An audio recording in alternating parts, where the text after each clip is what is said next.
బుడం పప్పు చారు తయారు చేసుకోవడానికి కావలసిన పదార్థాలు: కందిపప్పు, ఇంగువ, మిరియాలు, చింతపండు, జీలకర్ర, ఎండుమిరపకాయలు, నూనె, మెంతులు, ఉప్పు.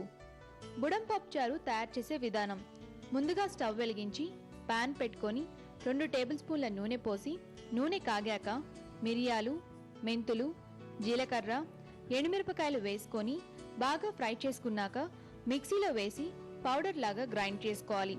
ఇప్పుడు 1 కప్పు కొబ్బరి పాలు తీసుకొని దాంట్లో 1 కప్పు చింతపండు పులుసు, ఇందాక గ్రైండ్ చేసుకున్న మసాలా కారం 2 టేబుల్ స్పూన్లు, ఉడికించి గ్రైండ్ చేసుకున్న కందిపప్పు పేస్ట్ 2 కప్పులు వేసుకొని బాగా మరిగించాక అందులో తగినంత ఉప్పు వేసి మరో 2 నిమిషాలు మరిగించాక ఒక బౌల్లోకి తీసుకోవాలి.